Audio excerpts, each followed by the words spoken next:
Good morning friends. Vestige കേരളയുടെ പുതിയൊരു വീഡിയോയിലേക്ക് എല്ലാവർക്കും സ്വാഗതം.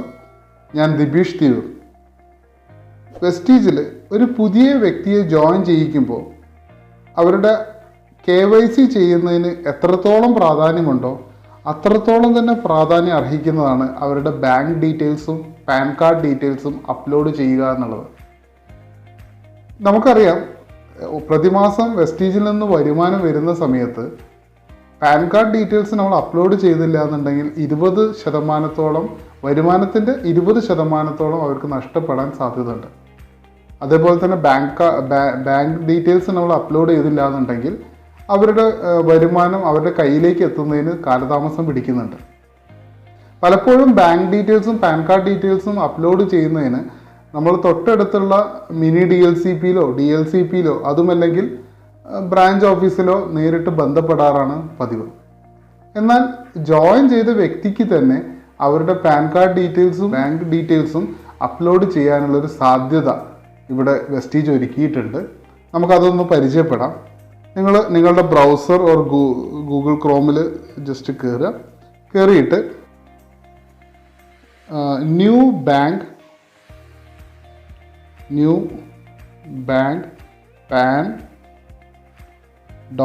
.weston.in എന്ന് ടൈപ്പ് ചെയ്തിട്ട് ആ ഒരു ഇതിലേക്ക് കയറുക, സൈറ്റിലേക്ക് കയറി കഴിഞ്ഞാൽ ഈ രീതിയിലാണ് അവിടെ ഡീറ്റെയിൽസ് വിൻഡോ വരിക. വിൻഡോ വന്നു കഴിഞ്ഞിട്ടുണ്ടെങ്കിൽ നിങ്ങളുടെ യൂസർ നെയിമും പാസ്വേഡും നിങ്ങൾക്ക് അവിടെ കൊടുക്കാം.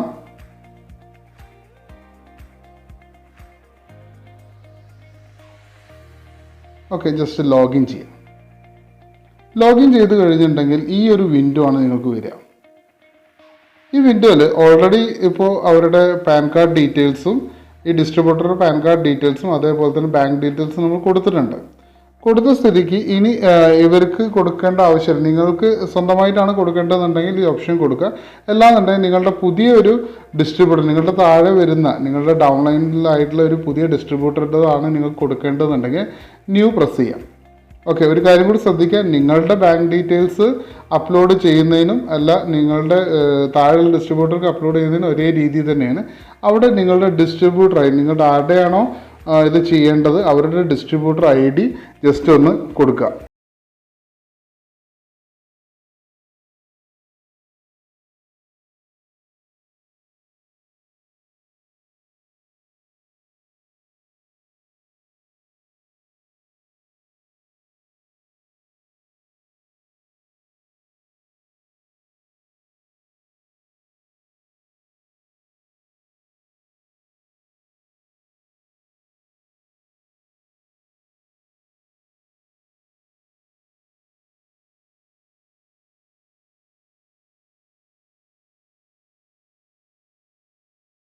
ഫോട്ടോ നിങ്ങൾ ജസ്റ്റ് ഒന്ന് അപ്ലോഡ് ചെയ്യുക.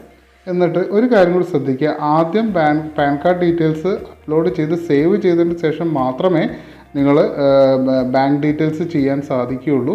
ഓക്കെ, അവിടെ ഏറ്റവും താഴെയായിട്ട് check here to indicate that I have read and agreed to Vestige disclosure policies എന്ന് പറഞ്ഞതുണ്ട്. അവിടെ ജസ്റ്റ് ടിക്ക് ഇട്ടിട്ട് ഏറ്റവും മുകളിൽ ലെഫ്റ്റ് സൈഡിൽ മുകളിലായിട്ട് സേവ് പാൻ എന്നുള്ള കണ്ടില്ലേ, അവിടെ ജസ്റ്റ് ഒന്ന് പ്രസ് ചെയ്യാം. ഓക്കെ, അപ്പോൾ ഇവിടെ കറക്റ്റായിട്ട് വരുന്നുണ്ട്. 3 ദിവസം പിടിക്കും നിങ്ങളുടെ പാൻ കാർഡ്, നിങ്ങൾ ഓൾറെഡി എൻ്റർ ചെയ്തുള്ള പാൻ കാർഡ് ഡീറ്റെയിൽസ് കറക്റ്റ് ആണോ എന്ന് കമ്പനിക്ക് വെരിഫൈ ചെയ്യാൻ വേണ്ടിയിട്ട് 3 ദിവസം പിടിക്കും. 3 വർക്കിംഗ് ഡേയ്സ് എടുക്കും. ഈ 3 വർക്കിംഗ് ഡേയ്സ് കഴിഞ്ഞാൽ കമ്പനി അതിൻ്റെ വെരിഫൈഡ് അല്ലെങ്കിൽ റിജക്റ്റഡ് എന്നുള്ള ഇത് തരുന്നതാണ്. ഓക്കെ, ഇപ്പോൾ നിങ്ങളുടെ പാൻ കാർഡ് ഡീറ്റെയിൽസ് നിങ്ങൾ ഓൾറെഡി കൊടുത്തു കഴിഞ്ഞു. ഇനി നമുക്ക് തൊട്ടടുത്ത് റൈറ്റ് സൈഡിലേക്ക് വന്നിട്ടുണ്ടെങ്കിൽ ബാങ്ക് ഡീറ്റെയിൽസിൽ ആദ്യം തന്നെ IFSC കോഡാണ് നമ്മൾ കൊടുക്കേണ്ടത്.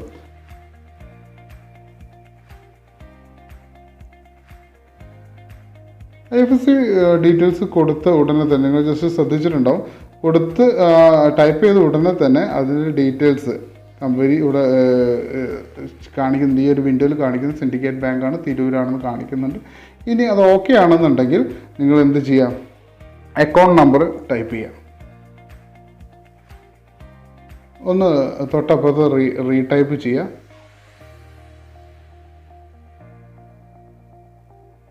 ഓക്കെ, ഇനി തൊട്ട് താഴെ കണ്ടില്ലേ ചൂസ് ഫയൽ എടുത്തിട്ട് ഇതിൻ്റെ ഒരു ഫോട്ടോ ഒന്നുകിൽ നിങ്ങൾ പാസ്ബുക്കിൻ്റെ ഫോട്ടോ ലീഫിൻ്റെ ഫോട്ടോ നിങ്ങൾക്ക് അപ്ലോഡ് ചെയ്യാവുന്നതാണ്. ഇത് അപ്ലോഡ് ചെയ്ത് കഴിഞ്ഞിട്ടുണ്ടെന്നുണ്ടെങ്കിൽ വീണ്ടും ഒരു കാര്യം പ്രത്യേകം ശ്രദ്ധിക്കുക. വീണ്ടും നമ്മൾ ലെഫ്റ്റ് ബോട്ടത്തിലേക്ക് പോവുക. ലെഫ്റ്റ് ബോട്ടത്തിലുള്ള check here to indicate that I have read and agree to Vestige disclosure policy.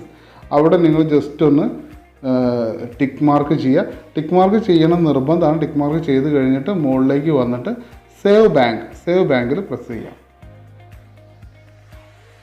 Wait ചെയ്യുക. ഓക്കെ, വീണ്ടും ഇത് 3 വർക്കിംഗ് ഡേയ്സ് എടുക്കും നിങ്ങളുടെ ഈ ഒരു ഇത് വെരിഫൈ ചെയ്യാൻ വേണ്ടിയിട്ട്.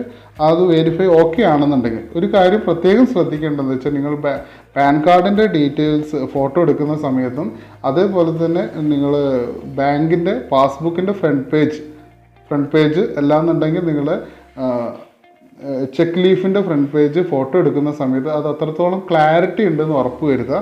അതിൽ അക്കൗണ്ട് ഡീറ്റെയിൽസും അതുപോലെ തന്നെ നിങ്ങളുടെ IFSC കോഡും നിങ്ങളുടെ പേരും അതുപോലെ നിങ്ങളുടെ പാൻ കാർഡിലെ ഡീറ്റെയിൽസും കറക്റ്റ് തെളിഞ്ഞിട്ടുണ്ടെന്ന് ഉറപ്പ് വരുത്തണം. ഒരു കാര്യം കൂടി കൃത്യമായിട്ട് പറയുന്നു, ബാങ്ക് ഡീറ്റെയിൽസിൽ IFSC കോഡ് കറക്റ്റ് ആയിരിക്കണം. നിങ്ങൾ ചെക്ക് ലീഫാണ് ഫോട്ടോ എടുക്കുന്നുണ്ടെങ്കിൽ ചെക്ക് ലീഫിൽ നിങ്ങളുടെ പേരുണ്ടോ എന്ന് ഉറപ്പ് വരുത്തണം. അതുപോലെ തന്നെ പാസ്ബുക്കിലും ചെക്ക് ലീഫിലും ഏതാണോ നിങ്ങൾ കൊടുക്കുന്നത് അതിലുള്ള പേരും നിങ്ങൾ വെസ്റ്റീജിൽ കൊടുത്തിട്ടുള്ള പേരും ഒന്ന് തന്നെ ആയിരിക്കണം. ഇനീഷ്യൽ അടക്കം സെയിം ആയിരിക്കണം. ഇത്രയും കാര്യങ്ങൾ കറക്റ്റായാൽ റിജക്റ്റ് ആവാനുള്ള സാധ്യത കുറയുന്നു എന്നർത്ഥം. ഓക്കെ, ഇതാണ് ചെയ്യേണ്ടത്. അപ്പോൾ ഓൾറെഡി ഇത് ചെയ്ത സമയത്ത് ഇവിടെ ഈ ഒരു മെസ്സേജ് വിൻഡോ കണ്ട സമയത്ത് സ്പോട്ടിൽ തന്നെ നിങ്ങൾക്ക് SMS ആരുടെ പേരിലാണോ ഏത് ഡിസ്ട്രിബ്യൂട്ടറുടെ പേരിലാണോ ഇത് ചെയ്തിട്ടുള്ളത് ആ SMS നിങ്ങൾക്ക് വന്നിട്ടുണ്ടാവും. ഓക്കെ, ഇപ്പോൾ നമ്മൾ ഒരു പ്രോസസ്സ് കഴിഞ്ഞു. ഇത്ര വളരെ സിമ്പിളായിട്ട് ഏതൊരു വ്യക്തിക്കും നിഷ്പ്രയാസം നിങ്ങളുടെ ബാങ്ക് ഡീറ്റെയിൽസും പാൻ കാർഡ് ഡീറ്റെയിൽസും നിങ്ങൾക്ക് അപ്ലോഡ് ചെയ്യാം. വളരെ സിമ്പിളായിട്ട് ചെയ്യാവുന്നതാണ്. ഓക്കെ, ഈ ഒരു രീതി എല്ലാവരും കണ്ട് മനസ്സിലാക്കി നിങ്ങൾ സ്വയം ചെയ്യുക. നിങ്ങളുടെ ടീമിലുള്ള എല്ലാവരുടെയും മാക്സിമം എത്രയും പെട്ടെന്ന് ഒരു വ്യക്തി ജോയിൻ ചെയ്തിട്ടുണ്ടെങ്കിൽ വിത്തിൻ 3 ഡേയ്സ് തന്നെ അവരുടെ പാൻ കാർഡ് ഡീറ്റെയിൽസും അതേപോലെ തന്നെ ബാങ്ക് ഡീറ്റെയിൽസും നിങ്ങൾ അപ്ലോഡ് ചെയ്യുക. അവരെ പഠിപ്പിക്കുക. Okay, thank you. Wish you wealth.